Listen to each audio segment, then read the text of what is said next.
this extra $3 million, which was made available during the lockdown basically, we were lucky enough in the Canterbury region to get $1.9 million of that. And we started working on our 6 main contractors, working with potentially tourism, trying to get some of those people back into work. We've got people from all walks of life that we wouldn't have actually picked up originally. Like we've got helicopter pilots, ground crew for helicopter companies, we've got glacier guides, a couple of people mining. Before the pandemic, I was actually trail running the length of the country to raise money for the Mental Health Foundation. Yeah, so I'd made it to about Whakatane and then we went into lockdown, and so plans had to change a little. It's quite scary not having a job. It kind of like puts you out on the ocean. You're like, where do I go from here? Go of Tourism, they had this big initiative of employing everyone from the tourism industry who lost their jobs. So quite quickly I signed up with Go Tourism, and they sent me an email back with all of the contacts for the wild and pine programs. So I applied with Mainland Vector, and quite quickly I heard back from Simon, he gave me a job.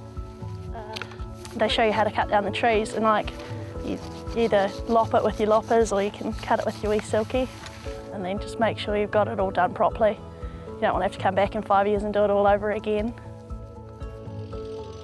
We're very lucky that Environment Canterbury, MPI, everyone's come on board. Like all the people we've taken on here, we can guarantee them 12 months work. And it's sort of, especially coming from the tourism sector, we don't know when that's going to open back up. So it's good for all these people that have started for us now, a bit of job security. Yeah, I'm here for quite a long time now, I think. Simon and Tony have been really, really good to us, especially to myself as well, because I was promoted.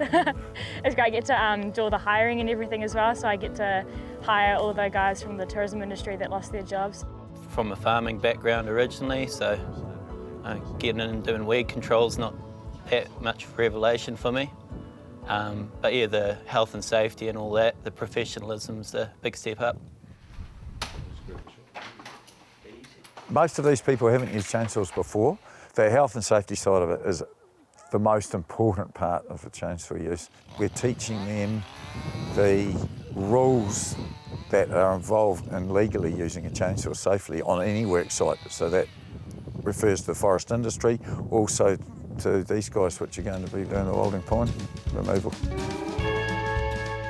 We've got 22 people here today. Just seeing them go through in a big line and what they can do, because normally say you might have 8 people in that crew, and it's quite daunting when they come to a big clump, whereas you put 20 people through it, they just flatten it and move on pretty quick. So yeah, the progress is amazing at the moment. We're dealing with old shelter belts and plantations. When they've started to spread, they can go for miles really, so they just don't stop. If these trees were left another couple of years, they would have got to coning stage, and then would have been all that new fresh seed going back into the ground. So it's good, like we've got through this block here at the perfect time. This area we're in here today, almost 2,000 hectares. We're going to get through this in a couple of weeks. It's quite amazing, really. It's good being able to, turn around at the end of the day and seeing, all the trees you've cut. It's sort of quite satisfying in a way. It is hard work, but yeah, staying fit and staying active is the big draw card. Now every time I walk past a pine tree, I want to cut it down. It gets into you. The funding we've got, we're going to be able to deal with the problem, and we should be able to break the back of it.